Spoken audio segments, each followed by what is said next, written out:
Cauliflower is all the rage right now. We got cauliflower wings, cauliflower rice, cauliflower pizza, cauliflower everything. But cauliflower in the garden, it's a different story. It is hard to grow cauliflower, but this year I think I finally cracked the code. So in the next few minutes, I'm going to teach you everything I've learned from trying to grow cauliflower for many, many years in the garden so that you can keep up with your cauliflower hyperfixation.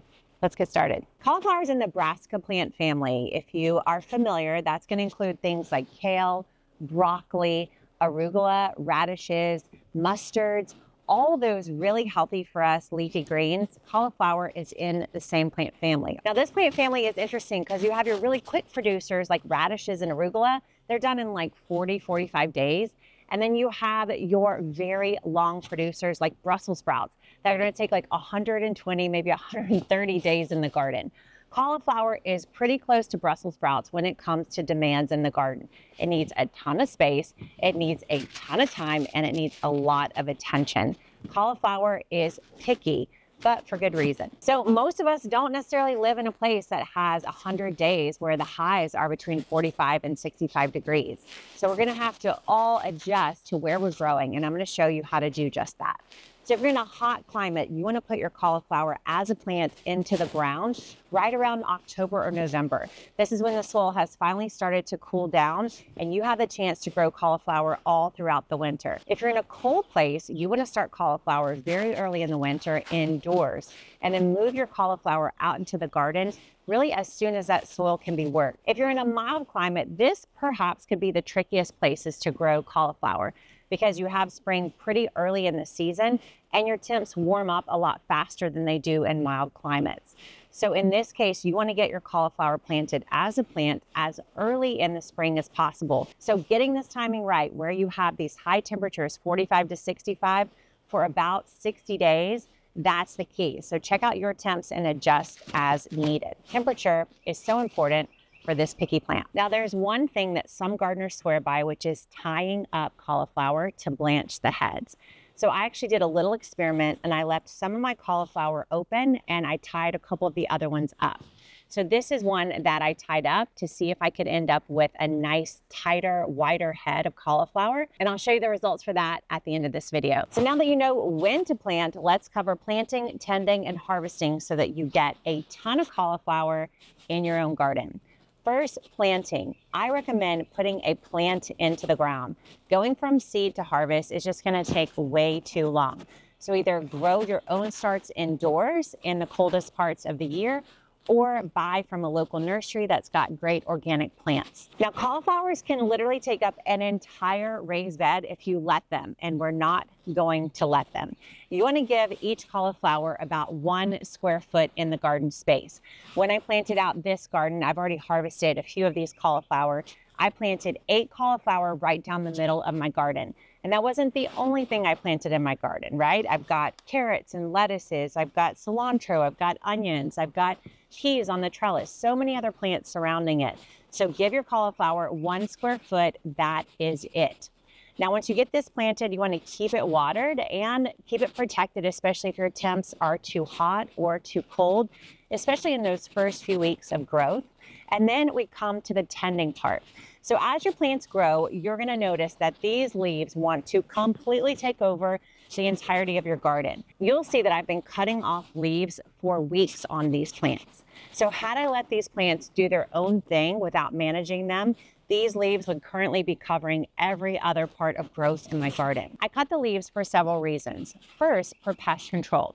So leaves that are the lowest to the ground, those are going to be the most likely to have pests or disease. They're the oldest leaves on the plants, and they're the most likely to create a bridge for pests to climb from the soil into the plant. So this is something we want to avoid, and we can do it easily just by breaking off the lower leaves of a plant on a regular basis. So once a week, I come along each of these plants and take off 1/3 of the leafy greens surrounding the plant. Now everyone wants to know, Nicole, can you do something with that? That seems such a waste to just cut it off. I mean, I swear, I showed this on Instagram and the only question I got was, well, can you eat that part? So yes, you can eat this part. Treat it like a mustard green, a collard green, cook it down, Southern style greens. You can make little wraps with these. I'm not promising this is gonna taste like chocolate cake, but yes, you can definitely eat it. All right, so cutting off the leaves, that is one of the most important things you can do. And then this is a heavy feeder. So I like to come in and every 2 weeks add a little bit of earthworm castings underneath this plant or a little bit of mushroom compost. If you wanna know how I create an organic soil and my full mix, I'll put a link to that right below this video. Then once I've done that, I'm basically ready to just watch and get ready to harvest this cauliflower. The goal we're going for here is a nice tight head, and when you harvest it is completely up to you. If you want just a few stalks of cauliflower, you can harvest earlier in the season. If you know the temps are about to get really hot or really cold, you can also go ahead and harvest, or you can push your luck and wait until you get this nice grocery store size head so that you feel really proud when you cut it down. The longer you wait though, buyer beware, the more likely it is that there's pests or disease or something else that's gonna get to your cauliflower before you do. Now I promised you I'd show you the results of tying up a cauliflower head versus keeping it exposed. So here you can see, I actually tried to tie this one up, but I wasn't successful. So here is what an exposed cauliflower head looks like. You can see we're starting to warm up here. So this floret is starting to separate a little bit. Generally, you want a much tighter floret, but that's what it looks like. It's getting a little bit of discoloration, but for the most part, especially down here, you can see this nice white floret, which is just what we like. It looks pretty picture perfect down here, not so much here. So let's check out this one. So I tied this one up probably, I think it was 3 weeks ago. This is one of the tasks we have in our planners. I'll put a link to that right below this video. And you can see this one kept a lot more of its leaves. The idea with tying this up is to get a tighter head and also to get a wider head. So you want to kind of blanch it out, and that's why you tie it up. So let's see. Well, I don't know about y'all, but it's not looking very different to me.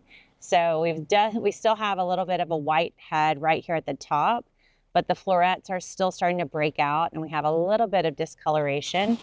I don't know about you, but to me, doesn't really seem worth it. Not that it was that much effort, but I'd say, at least for this little science experiment here in my own garden, I wouldn't say it was worth the effort. So somewhere between 60 to 90 days, your cauliflower is going to be ready to harvest. You want to look for a head that's about 6 to 8 inches wide. Mine isn't quite that big, but it's big enough. And honestly, we're running out of time. If you wait too long to harvest your cauliflower, you're going to see the floret head start to separate and discolor. It's probably upping your chances of pests and disease. As soon as the head is big enough, 6 to 8 inches wide, or you start to see signs that the head is starting to pull apart, it's time to grab your hori-hori and harvest. So I love to come right underneath the floret and just harvest the head first. So I'm going to do that to start the harvest process. And you just do a little bit of sawing. Getting my arm workout today. And there you have it. This beautiful cauliflower floret ready to be eaten. Greens, can make a little salad, saute with them. And my favorite way to use this cauliflower right now is pickling them. So I've been cutting them up, putting them in jars, and putting a little pickling brine on them. And man, they are so delicious. So once you've harvested this, you can absolutely make use of the rest of the greens. And then what I like to do is just cut the plant all the way down to the base. That's making room for the next set of plants that I'm going to grow in this space. It's the end of spring now, so I'm closing up this planting area for cool season. Time for a little bit more sawing. And now, ta-da, I've just opened up a brand new spot for a warm season plant. So I can come in and replace this with eggplant, with a squash, with a zucchini, with okra, anything that loves to grow as the temperatures get hot. I've now just opened up a new space for that plant. Harvesting this head of cauliflower is great, but the good news is even if this failed, this entire raised bed is not just based on the success of a couple of cauliflower plants. I'm growing cauliflower among all these other plants. So even if it doesn't work out perfectly and I have to harvest a little early, I still call this a success because I'm growing this alongside so many other plants that I get to enjoy along the way. I'd love to teach you how to plant this way. If you want to learn how to pack in more plants, more variety, and have a healthier garden, I'll put a link to my planting method right below this video. So cauliflower, we're all eating it, and now you know how you can grow it too. I'll see you next time.